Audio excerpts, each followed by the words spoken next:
Hello मेरे प्यारे students, नमस्कार। आपका स्वागत है आज के इस सेशन में, जो कि आपके एग्जाम में जितने भी बचे हुए समय है, इस समय में आप सभी मेरे प्यारे स्टूडेंट से टॉप प्रश्न देखने की प्रयास करेंगे, यानी प्रत्येक सब्जेक्ट का टॉप प्रश्न देखने की प्रयास करेंगे। तो आज के सेशन में हम लोग आपके सामाजिक विज्ञान के यानी टॉप प्रश्न को लेकर आए हुए हैं। तो चलिए बिना समय गंवाए हुए मेरे प्यारे स्टूडेंट से आज के सेशन के पहले क्वेश्चन को देखने की प्रयास करते हैं। आज के सेशन का पहला क्वेश्चन आपके सामने यहाँ पर दिख रहा है। इस प्रश्न का सही और सटीक आंसर बताने की प्रयास करेंगे। चलिए देखते हैं अगला क्वेश्चन, जो कि आपके सामने यहां दिख रहा है। इस प्रश्न का सही और सटीक आंसर क्या होगा? निम्न में से किस समाजवादियों यानी को बाइबल कहा जाता है? ऑप्शन नंबर ए में दिया है समाजवादी घोषणा पत्र, ऑप्शन नंबर बी में दिया है April thesis, option number C में दिया है Das Kapital, option number D में दिया है इनमें से कोई नहीं। इस प्रकार से इस प्रश्न का सही और सटीक आंसर क्या होगा? ऑप्शन नंबर सी इस प्रश्न का सही आंसर होगा, दास कैपिटल। अगले क्वेश्चन को देखते हैं। अगला क्वेश्चन आपके सामने यहां पर दिख रहा है। इस प्रश्न का सही और सटीक आंसर क्या होगा? इस प्रश्न का सही और सटीक आंसर क्या होगा? क्वेश्चन दिख रहा है war and peace. War and peace के बारे में कह रहे हैं हम लोग क्वेश्चन, जो कि दूसरे नंबर क्वेश्चन आपके सामने कि वार एंड पीस किसकी रचना है? ऑप्शन नंबर ए में दिया है Karl Marx, option number B में दिया है आपको टॉलस्टॉय, ऑप्शन नंबर सी में दिया है लेनिन, ऑप्शन नंबर डी में दिया है ही चोमिन। इस प्रकार से इस प्रश्न का सही और सटीक आंसर क्या होगा? ऑप्शन नंबर बी इस प्रश्न का सही और सटीक आंसर होगा, यानी वार एंड पीस जो है ना टॉलस्टॉय की रचना है। अगला क्वेश्चन देखते हैं। अगला क्वेश्चन आपके सामने 3 नंबर क्वेश्चन आपके सामने यहां दिख रहा है। आज इस क्लास का तीसरा नंबर क्वेश्चन हम लोग देखने की प्रयास करते हैं, जो कि मार्च 1946 में फ्रांस और वियतनाम में कौन सा समझौता हुआ? ऑप्शन नंबर ए में दिया है जेनेवा समझौता, ऑप्शन नंबर बी में दिया है जकार्ता समझौता, ऑप्शन नंबर सी में दिया है पेरिस सम्मेलन, ऑप्शन नंबर डी में दिया है हानोई समझौता। मार्च 1946 में फ्रांस और वियतनाम में कौन समझौता हुआ था? इस प्रकार से इस प्रश्न का सही आंसर ऑप्शन नंबर डी होगा, हानोई समझौता हुआ था। चलिए अगले क्वेश्चन को देखने की प्रयास करते हैं। अगला क्वेश्चन आपके सामने यहाँ पर चौथे नंबर क्वेश्चन आपके सामने यहाँ दिया हुआ है। इस प्रश्न का सही और सटीक आंसर क्या होगा? चलिए जितने भी मेरे प्यारे स्टूडेंट से क्लास जुड़े हुए हैं, इस क्लास में क्या हुआ, आप इस प्रश्न का सही और सटीक आंसर देने की प्रयास करेंगे। चौथे नंबर क्वेश्चन आपके सामने दिख रहा है। जालियांवाला बाग हत्याकांड के जांच के लिए सरकार ने किस समिति का गठन किया था? ऑप्शन नंबर ए में दिया है हंटर समिति, ऑप्शन नंबर बी में दिया है डायर समिति, ऑप्शन नंबर डी में दिया है मंटीगो समिति, ऑप्शन नंबर डी में दिया है चैम्सफोर्ड समिति। इस प्रकार से इस प्रश्न का सही और सटीक आंसर जो है ना, जालियांवाला बाग हत्याकांड के लिए जांच की सरकार की समिति का गठन किया था, तो हंटर समिति इस प्रकार से इस प्रश्न का सही आंसर होगा, ऑप्शन नंबर ए। चलिए अगले क्वेश्चन को देखने की प्रयास करते हैं। अगला क्वेश्चन आपके सामने यहाँ दिख रहा है। अगला क्वेश्चन आपके सामने यहाँ दिख रहा है। इस प्रश्न का सही और सटीक आंसर क्या होगा? जो कि क्वेश्चन है बारदोली सत्याग्रह का नेतृत्व किसने किया था? बारदोली सत्याग्रह का नेतृत्व किसने किया था? ऑप्शन नंबर ए में दिया है रविन्द्रनाथ टैगोर दिया था, ऑप्शन नंबर बी में Lala Lajpat Rai, option number C में वल्लभ भाई पटेल, ऑप्शन नंबर डी में बाल गंगाधर तिलक। इस प्रकार से इस प्रश्न का सही और सटीक आंसर क्या होगा? चलिए ऑप्शन नंबर सी इस प्रश्न का सही और सटीक आंसर होगा, जो कि वल्लभ भाई पटेल, यानी बारदोली सत्याग्रह का नेतृत्व जो है ना आपको वल्लभ भाई पटेल ने किए थे। चलिए अगले क्वेश्चन को देखते हैं। अगला क्वेश्चन आपके सामने छठे नंबर क्वेश्चन आपके सामने यहां दिख रहा है। इस प्रश्न का सही और सटीक मुझे आंसर बताने की प्रयास करेंगे। क्वेश्चन है कि निम्नलिखित में से किसके अनुरोध पर महात्मा गांधी चंपारण आए हुए थे? ये इस सेशन का सबसे आसान क्वेश्चन है, तो इस क्वेश्चन का आंसर देने की प्रयास करेंगे। ऑप्शन नंबर ए में दिया है Anugrah Narayan Sinha, option number B में दिया राजकुमार शुक्ल, ऑप्शन नंबर सी में दिया है Jayaprakash Narayan, option number D में दिया है डॉक्टर राजेंद्र प्रसाद। इस प्रकार से यानी आपको दिया हुआ है चंपारण है ना आए हुए थे गांधी जी, किसके बुलाने पर आए हुए थे, किसके अनुरोध से आए हुए थे? तो इस प्रश्न का सही आंसर ऑप्शन नंबर बी होगा, राजकुमार शुक्ल। चलिए अगले प्रश्न को देखते हैं। अगला प्रश्न आपके सामने यहां दिख रहा है। इस प्रश्न का सही और सटीक आंसर क्या होगा?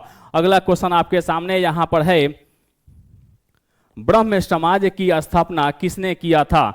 ऑप्शन नंबर ए में दिया है Dayanand Saraswati, option number B में दिया है विवेकानंद, ऑप्शन नंबर सी में दिया है Ramakrishna Paramhansa, option number D में दिया राजा राम मोहन राय। इस प्रकार से ब्रह्म समाज की स्थापना के बारे में कही जा रही है, तो इस प्रश्न का सही आंसर ऑप्शन नंबर क्या हुआ, डी होगा, राजा राम मोहन राय। अगले क्वेश्चन को देखते हैं। अगला क्वेश्चन आपके सामने यहाँ पर दिख रहा है। इस प्रश्न का सही और सटीक आंसर क्या होगा? क्वेश्चन आपके सामने यहाँ इस प्रश्न का सही और सटीक आंसर क्या होगा?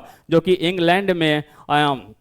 इंग्लैंड में औद्योगिक क्रांति किस उद्योग से प्रारंभ हुआ था? ऑप्शन नंबर ए में दिया है लोहा, ऑप्शन नंबर बी में दिया हुआ है आपको खान, ऑप्शन नंबर सी में दिया है वस्त्र, ऑप्शन नंबर डी में दिया है परिवहन। तो क्या हुआ, इस प्रश्न का सही और सटीक आंसर क्या होगा? तो मेरे प्यारे स्टूडेंट्स, इस प्रश्न का सही और सटीक जो है ना आंसर है वस्त्र होगा, यानी ऑप्शन नंबर सी इस प्रश्न का सही आंसर होगा। अगले क्वेश्चन को देखने की प्रयास करते हैं। 9वें नंबर क्वेश्चन आपके सामने यहां दिख रहा है, तो इस प्रश्न का सही और सटीक आंसर है मुझे बताने की प्रयास करेंगे। अगला क्वेश्चन है कि निम्नलिखित में से किस वर्ग को यानी बुद्धिजीवी वर्ग के रूप में जाना जाता है? ऑप्शन नंबर ए में दिया है वो क्या हुआ, उद्योगपति वर्ग को, ऑप्शन नंबर बी में दिया है पूंजीपति वर्ग को, ऑप्शन नंबर सी में दिया है श्रमिक वर्ग को, ऑप्शन नंबर डी में दिया है मध्यम वर्ग को। इस प्रकार इस प्रश्न का सही और सटीक आंसर क्या होगा? तो चलिए, इस प्रश्न का सही और सटीक आंसर यानी बुद्धिजीवी वर्ग में जाना जाता है, मध्यम वर्ग को जाना जाता है। इस प्रकार से इस प्रश्न का सही आंसर ऑप्शन नंबर डी होगा, मध्यम वर्ग। अगले क्वेश्चन देखते हैं। अगला क्वेश्चन आपके सामने इस सेशन का आज के क्लास के 10वें नंबर क्वेश्चन आपके सामने यहां दिख रहा है, तो 10वें नंबर क्वेश्चन का सही और सटीक आंसर क्या होगा मुझे आप लोग बताने की प्रयास करेंगे। जो कि गिरमिटिया मजदूर को निम्नलिखित में से किसके उत्पादन में लगाया जाता है? ऑप्शन नंबर ए में दिया है नकदी फसल, ऑप्शन नंबर बी में दिया है खदान फसल, ऑप्शन नंबर सी में दिया है चाय, ऑप्शन नंबर डी में दिया है इनमें से कोई नहीं। इस प्रकार से इस प्रश्न का सही और सटीक आंसर क्या होगा? गिरमिटिया मजदूर जो है नकदी फसल से है। इस प्रकार से इस प्रश्न का सही आंसर ऑप्शन नंबर ए होगा। चलिए अगले क्वेश्चन को 11 नंबर क्वेश्चन आपके सामने यहां दिख रहा है। 11 नंबर क्वेश्चन का सही और सटीक आंसर क्या होगा?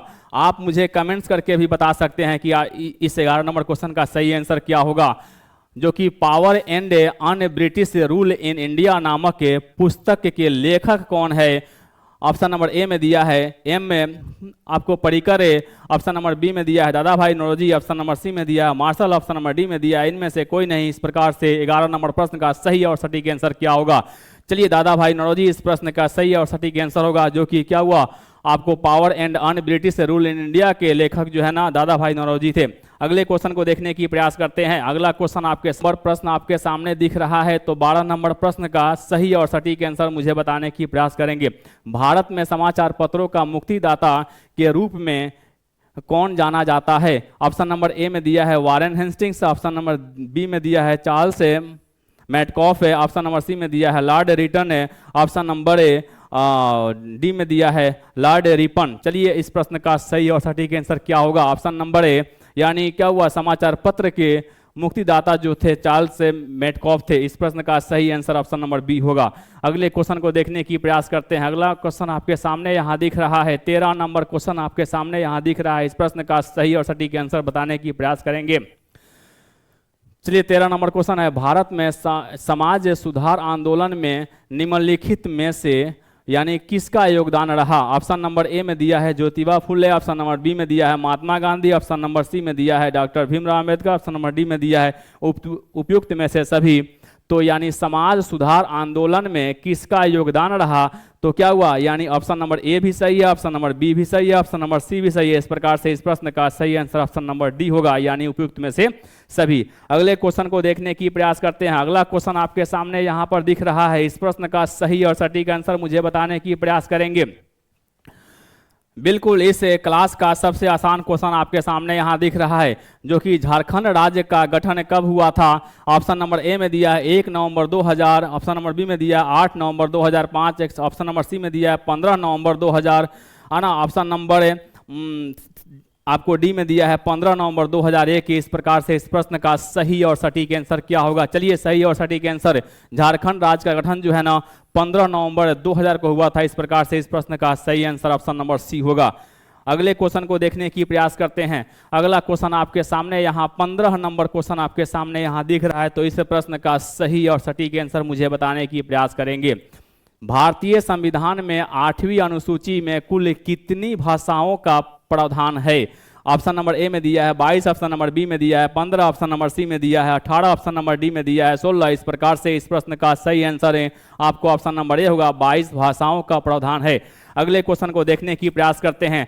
अगला क्वेश्चन आपके सामने यहाँ पर 16 नंबर प्रश्न तक हम लोग पहुंचने की प्रयास करेंगे, यानी पहुंच चुके हैं 16 नंबर प्रश्न तक। इस प्रश्न का सही आंसर मुझे बताने की प्रयास करेंगे, जो कि ग्राम कचहरी का प्रधान कौन होता है? ऑप्शन नंबर ए में दिया है पंच, ऑप्शन नंबर बी में दिया है सरपंच, ऑप्शन नंबर सी में दिया है मेयर, ऑप्शन नंबर डी में दिया है न्याय मित्र। इस प्रकार से इस प्रश्न का सही आंसर ऑप्शन नंबर बी होगा, यानी सरपंच जो है ना आपको ग्राम में कचहरी का प्रधान होता है। ऑप्शन नंबर बी इस प्रश्न का सही आंसर होगा। अगले क्वेश्चन को देखने की प्रयास करते हैं। तो चलिए मेरे प्यारे स्टूडेंट्स, इस प्रश्न को देखकर और मुझे कमेंट से करके बताने की प्रयास करेंगे कि हाँ इस प्रश्न का सही आंसर क्या होगा, जो कि भारत में पंचवर्षीय योजना की शुरुआत कब हुई थी? ऑप्शन नंबर ए में दिया है 1950, ऑप्शन नंबर बी में दिया है 1947, ऑप्शन नंबर सी में दिया 1951, ऑप्शन नंबर डी में दिया 1952 है। इस प्रकार से इस प्रश्न का सही और सटीक आंसर क्या होगा, चलिए बताने की प्रयास करेंगे। यानी पंचवर्षीय योजना की शुरुआत जो है ना 1951 ईस्वी में हुआ था। इस प्रकार से ऑप्शन नंबर सी इस प्रश्न का सही आंसर होगा। अगले क्वेश्चन के देखने की प्रयास करते हैं। अगला क्वेश्चन आपके सामने 18 नंबर क्वेश्चन आपके सामने यहां दिख रहा है। इस प्रश्न का सही और सटीक आंसर क्या होगा? अगला क्वेश्चन आपके सामने, विनिमय का सर्वोच्च माध्यम क्या है? ऑप्शन नंबर ए में दिया है वस्तु, ऑप्शन नंबर बी में दिया है चेक, ऑप्शन नंबर सी में दिया है प्रतिज्ञा पत्र, ऑप्शन नंबर डी में दिया है मुद्रा। तो विनिमय क्या हुआ? विनिमय का सर्वोच्च माध्यम क्या होता है? तो मुद्रा। इस प्रकार से इस प्रश्न का सही आंसर ऑप्शन नंबर डी होगा। चलिए अगले क्वेश्चन को देखने की प्रयास करते हैं। अगला क्वेश्चन आपके सामने यहाँ दिख रहा है। 19 नंबर क्वेश्चन तक हम लोग पहुंच चुके हैं। 19 नंबर क्वेश्चन तक पहुंच चुके हैं। 19 नंबर क्वेश्चन, जो कि देश के बांधों को किसने भारत का मंदिर कहा था? देश के बांधों को किसने भारत का मंदिर कहा था? ये सभी प्रश्न आपको काफी महत्वपूर्ण होने वाला है। ऑप्शन नंबर ए में दिया है Mahatma Gandhi, option number B में दिया है Jawaharlal Nehru, option number D में दिया है Rajendra Prasad, option number D में दिया है स्वामी विवेकानंद। इस प्रकार से इस प्रश्न का सही आंसर ऑप्शन नंबर आपको बी होगा, जवाहरलाल नेहरू ने यानी कहा था कि देश के बांधों को क्या हुआ? भारत का यानी मंदिर कहा जाता है, जो कि जवाहरलाल नेहरू ने इस बात को कहा था। चलिए अगले क्वेश्चन को देखते हैं। अगला क्वेश्चन आपके सामने यानी 20 नंबर क्वेश्चन तक हम लोग पहुंच चुके हैं। 20 नंबर क्वेश्चन आज के सेशन का यानी अंतिम क्वेश्चन हम लोग देखने की प्रयास करते हैं। आपको हीराकुंड बांध जो कि महानदी पर बनाया गया है, यह किस राज्य में स्थित है? ऑप्शन नंबर ए में दिया है बिहार, ऑप्शन नंबर बी में दिया है झारखंड, आपको ऑप्शन नंबर सी में क्या दिया है? उड़ीसा, ऑप्शन नंबर डी में दिया है तमिलनाडु। इस प्रकार से इस प्रश्न का सही आंसर ऑप्शन नंबर सी होगा, उड़ीसा। चलिए मेरे प्यारे स्टूडेंट्स से, अगर आज का क्लास आज के सेशन यानी आपको अच्छा लगा तो इस वीडियो को लाइक करेंगे, शेयर करेंगे और अधिक से अधिक अपने दोस्तों को शेयर करने की प्रयास जरूर करेंगे, क्योंकि आपके दोस्त भी आपके क्या हुआ साथ साथ इस प्रश्न को यानी हल करने की प्रयास करेंगे। चलिए अगले दिन मिलते हैं फिर अगले क्लास में। आज के लिए थैंक यू।